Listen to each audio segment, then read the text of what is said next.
Mayoritas ulama dari mazhab Hanafi, Maliki, Syafi'i, Hambali, jumhurul ulama, hampir semuanya ulama mengatakan kiriman hadiah pahala bacaan Quran, zikir buat lain sampai dan bermanfaat, saudara.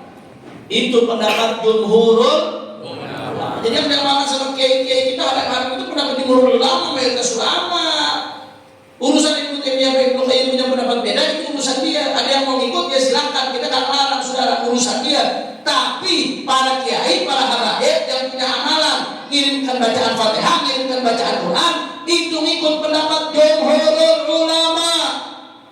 Jelas atau tidak? Jelas. Dalilnya apa, Habib? Mari kita bahas. Dalilnya itu satu. Tadi kan sudah kita jelaskan. Doa buat mayit sampai nggak? Sampai. Pahala sedekah diniatkan buat mayit sampai nggak? Sampai. Pahala haji sampai? Sampai. Pahala puasa diniatkan buat mayit sampai? Sampai. Membayarkan hutang buat mayit pahalanya sampai nggak? Sampai. Nah, kata ulama, kata Imam Suyuti, dalilnya kias. Kias itu sumber hukum yang disepakati oleh semua mazhab. Sebagaimana ibadah-ibadah tersebut pahalanya sampai kalau dihadiahkan buat mayit, berarti baca Quran juga sampai. Yang Nabi sebutkan kan cuma sampel, saudara. Yang Nabi sebut itu sampel. Kalau hal-hal yang disebutkan nama Nabi ini dicontohkan nama Al-Quran juga bisa sampai ketika pahalanya dihadiahkan buat mayit, berarti baca Quran juga sampai pahalanya kalau diniatkan buat mayit. Kenapa? Karena sama-sama ibadah. Kalau ibadah yang itu diniatkan sampai, kenapa baca Quran nggak sampai? Saya mau tanya sama orang Surabaya, baca Quran ibadah atau bukan? Baca Yasin ibadah atau bukan? Zikir la ilaha illallah ibadah atau bukan? Sholawat Nabi Muhammad SAW ibadah atau bukan? Kalau yang tadi ibadah-ibadah itu dihadiahkan buat mayit pahalanya sampai, kenapa ibadah-ibadah yang sampai? Padahal sama-sama ibadah. Maka kata Imam Suyuti, saudara, sebagaimana pahala ibadah-ibadah tersebut ketika diniatkan buat mayit sampai, begitu juga baca Quran, baca sholawat, baca zikir, baca Fatihah, baca Yasin, ketika ibadah tersebut pahala diniatkan dihadiahkan buat mayit juga sampai dan bermanfaat. Alhamdulillah.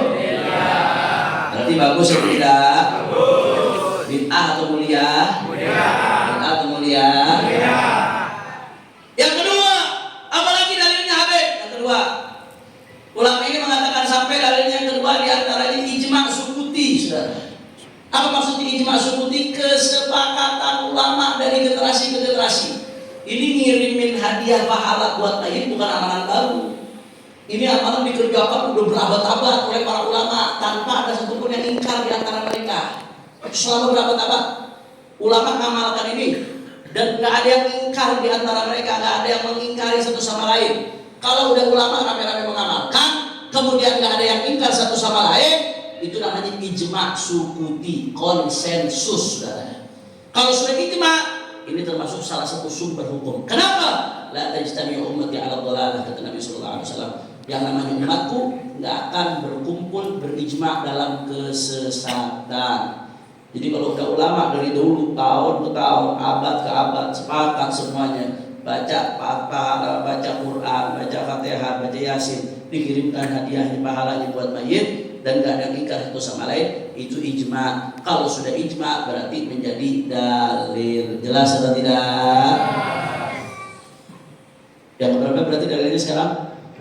Yang ketiga, di antara dalilnya Abu Yasin Muhammad bin Abdul Maliki. Beliau punya kitab khusus judulnya Tahqiqul Amal Fima yanfa'ul mayyit minal a'mal. Tahqiqul amal Fima yanfa'ul mayyit minal a'mal. Ini karya Abu Yasin Muhammad bin Abdul Malik. Kitab khusus punya Abu Yasin Muhammad.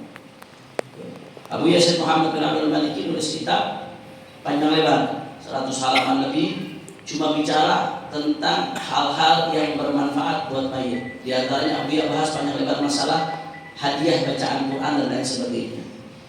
Di situ beliau kutip satu hadis Nabi Muhammad SAW yang dikutip dari berbagai sumber hadis. Apa kata Rasulullah SAW? Iqra'u Yasin ala mautakum. Iqra'u Yasin ala mautakum. Kata Nabi SAW, bacalah Yasin ala mautakum, untuk orang-orang yang sudah meninggal dunia di antara kalian.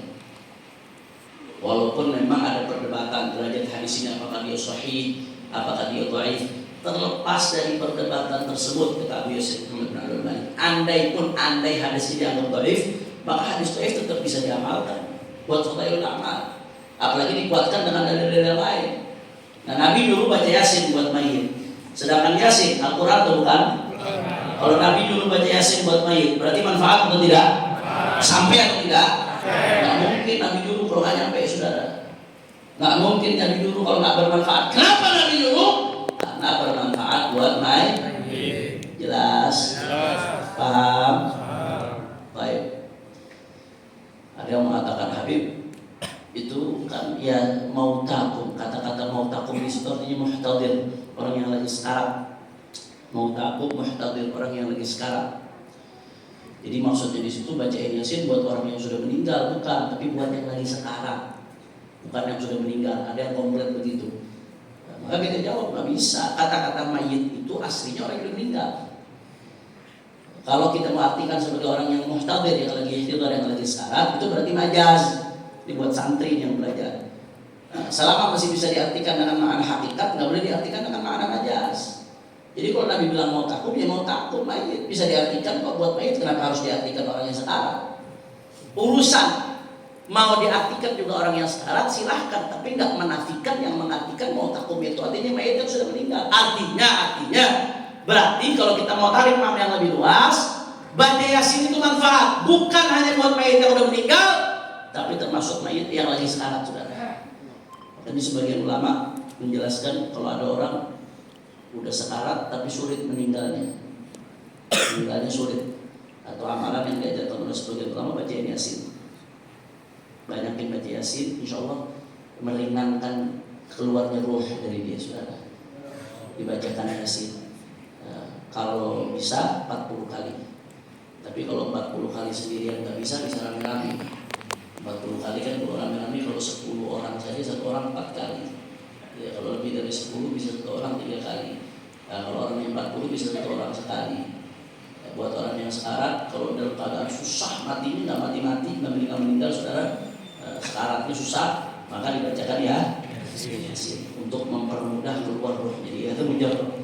Kenapa ada hadis dari Rasulullah SAW, Iqra'u Yasin ala mautakum. Orang mengartikan di situ baik orang yang sekarat atau orang yang sudah meninggal dunia berpulang ke rahmatnya Allah Subhanahu wa Ta'ala. Jadi terlepas dari derajat hadis ini, entah mau dibilang hadis dhaif, mau dibilang hadisnya nggak kuat, saudara, terlepas, kata Abu Yazid Muhammad bin Abdul Maliki, terlepas dari hal tersebut, tetap ya ini seminim-minimnya bisa dijadikan fadhailul amal. Ya, bisa dipakai untuk fadhailul amal, keutamaan amalan.